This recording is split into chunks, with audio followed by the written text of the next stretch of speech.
Welcome to Backstage with Richard Ridge. You know my guest, comedian and entertainer Josh Gad from Disney, Broadway, YouTube, and the silver screen. Well, he's just released his new book called In Gad We Trust, a hilarious tell some, and I caught up with him here at the Museum of Broadway. Wow. Oh my God. Look at this. Andrew, looking at this right now, I actually start to get cold sweats. The idea of putting these hats on and doing what I had to do, it should be like a very nostalgic experience, but instead it's like nightmare fuel. I'm so glad that they're behind glass and can no longer do harm to me. So much younger, so much hairier. Were you? Yeah, look at all that head of hair, right? Look at that hair. It's like a loofah on my head. Well, Josh, I am thrilled to be sitting with you. Welcome to New York, my friend. It is so good to be home. I call this place home because it really does feel like it. Every time I come back and I see you, I'm like, oh God, am I in a Broadway show again? I am currently not. Okay, so this book, In Gad We Trust, I sat here and literally read I wrote this one. This is mine. Yeah. This is yours. This is my face. Well, I want to tell you, anybody who's ever dreamed about a career in show business should read this book. I love you. Thank you. Or anybody who just wants to follow a star. You know, Andrew Reynolds is one of your dear friends. Yes. And I sat with him and he said, Richard, what people don't realize is they look at all the great things you've done, but no one looks at the in-between. That is a great way of putting it. Once again, I'm angry at Andrew for saying something more eloquently than I could have done. But that's 100% accurate. This is a book about the in-betweens of some of those things that I'm known for. It's also a look at the in-betweens of very personal stories in between the cracks of my somewhat tragic upbringing when I found out that my father had another family at the age of 6, and how that sort of led me down a path in a career of trying to be funny. Initially, to try to make my mom come out of a deep depression and stupor, and then realize, oh, this is kind of a superpower. Yeah. What if I invested time and energy into this? Okay, so early on, growing up, Hollywood Playhouse. Is that where Hollywood, not California, by the way, Hollywood, Florida. Yeah. Hollywood Playhouse for the performing arts. I was about 10, around there when I started. I had an incredible teacher. His name was James Michael. A lot of people don't know this, talk about this in the book, but at the time I was going to this small children's playhouse with a young Randy Rainbow and Seth Gable, who would both go on to become stars in their own right. And the three of us were being inspired by this incredible technician of art and drama. And this guy, James Michael, was sort of my first big mentor. And he really taught me about emotional truth. And, you know, I talk about this anecdote in my book of him talking about when he needs to cry on command, he always has one trigger word that sets him up. And that word is why. And I didn't understand it. I kept saying, why? And no tears would come. And it was only later in life that I understood the meaning of that. And it was such an unbelievable, lightning bulb realization. And for me, that why always comes down to the sort of tragic realities that we deal with in our life. And when you can sort of draw a line between that question and the connective tissue of your own sort of personal tragedies along the way, or your hardships, whatever they may be, it becomes something that is very honest, it becomes something that's very real, and it becomes sort of a path for how to tackle these things on camera or on stage. So at 10 years old, great valuable lesson. You know, there's so much to talk about in this book, because, I mean, there's life lessons everywhere in this book. But between high school and college, did you go to Disney World to try to get a job? I did. I went to Disney World in Florida. I grew up in South Florida, and Disney World has a casting center. And so I went there my senior year of high school. I was going to University School of Nova Southeastern University, and very long name for a high school. And I was like, okay, I've got a summer to kill. let me try to apply for a job at Disney. So I sat down with this like headhunter or the casting person. I was like, I think I would be a really good Jungle Cruise skipper. And she looked at me and she said, no, that is not a job opening we have for you. But if you'd like to do concessions or janitorial work, we can arrange that. And I was like, that sounds really inviting, but I'm gonna try my hand at something else. So I pivoted, worked for an ad agency, was fired after 2 weeks. My big ad that I wrote was, it was 1-800-TELEMATTRESS. And I had, my boss was like, I need something, any copy. And I, thinking about it, I come back in 2 days later and I go, I got it. And he takes the paper, he reads it out loud and he goes, are you having trouble sleeping? Why are you telling me? 1-800-TELEMATTRESS. And I thought it was brilliant. I was shown the door. So it was not very successful early on. Then went to Carnegie Mellon Drama and was with quite a class. Yeah. Mention some of these people who were in your class. Crazy. Well, it wasn't even just my class. Yeah. It was the damn school. Like, seniors when I was a freshman, Joe Manganiello, Matt Bomer, Cody DePablo. There were, like, in every class, there were would-be superstars.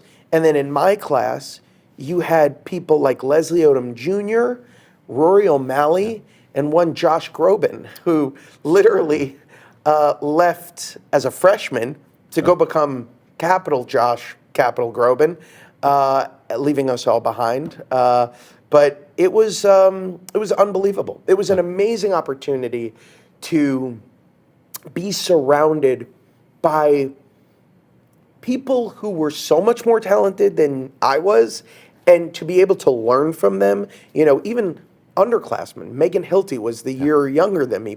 Patina Miller. It was really crazy. You were just surrounded by glorious talent.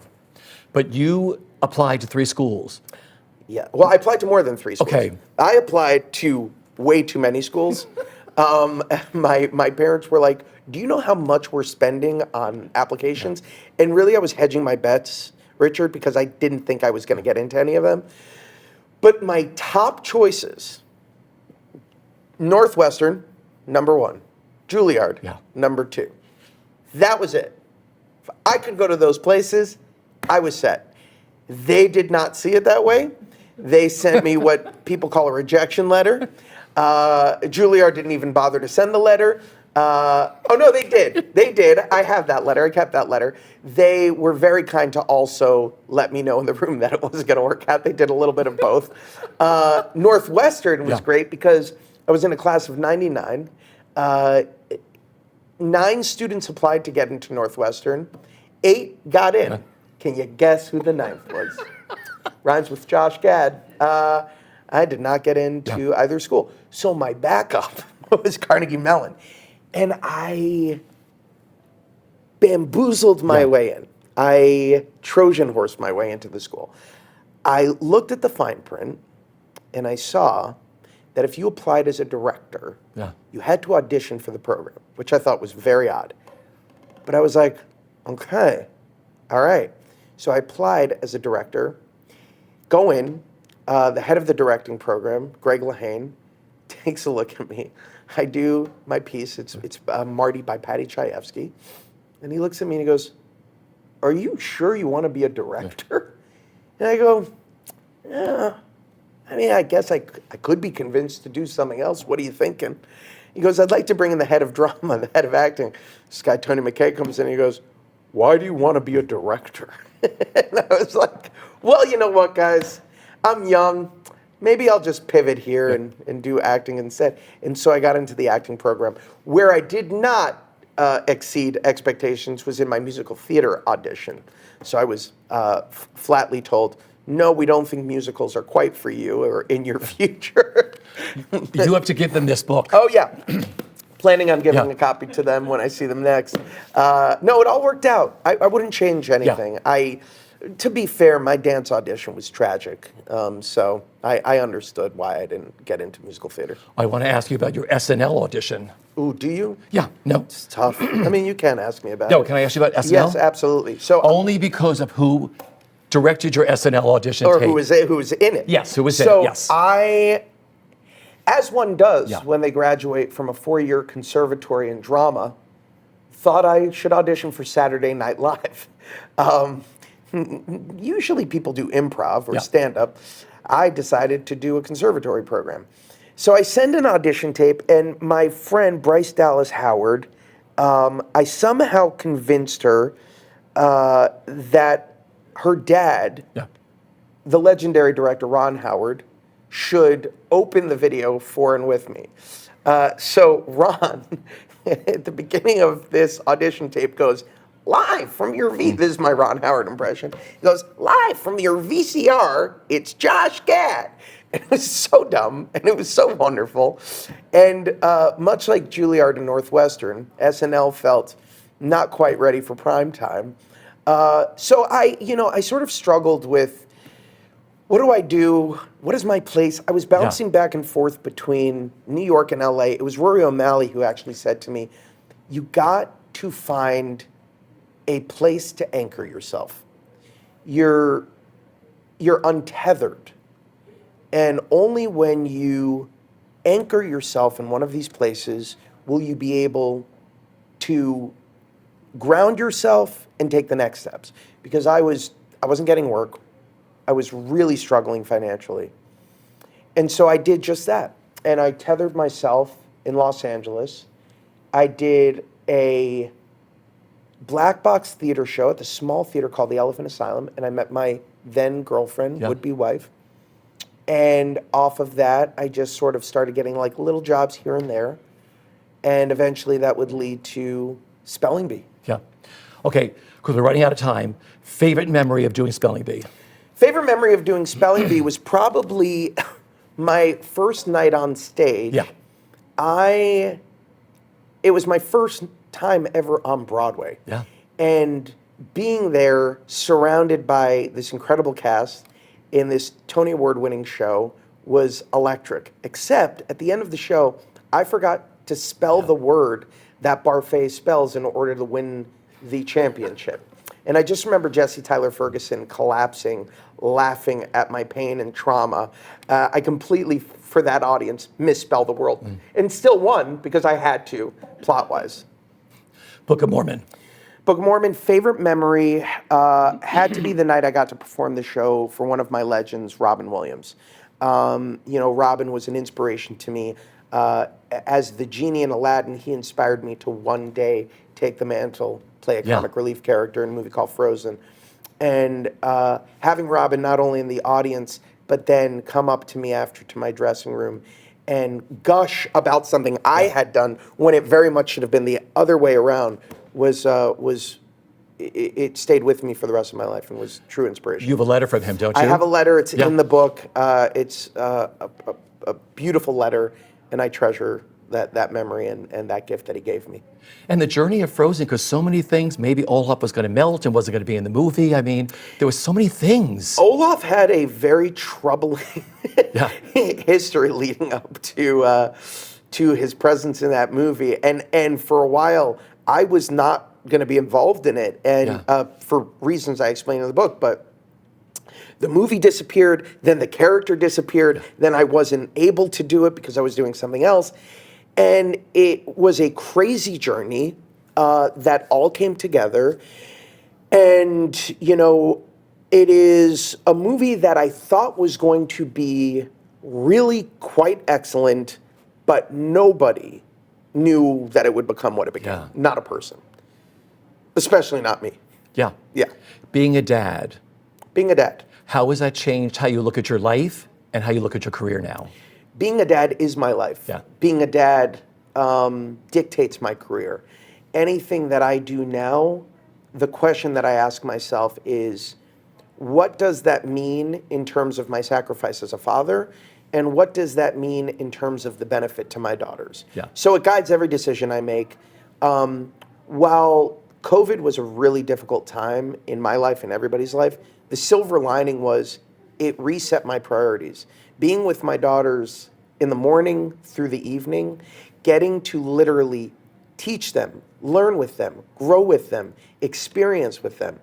That was a gift. And it pivoted, the way that I look at life, the way I look at everything. One day, they'll read this, I hope, and we'll get a little bit more insight into me. And a part of that was, I didn't have the dad I needed, the dad I desperately wanted, and I wanted to be all of that for them and more. And in a way, that was a gift, is having perspective from loss was something that inspired me to be the best father I could be. Yeah. Gutenberg, you returned to Broadway with Andrew Reynolds. I did. I returned to Broadway with Mr. Andrew Reynolds, who's now cheating on me on Broadway with Lin-Manuel Miranda. Don't think I haven't read about that.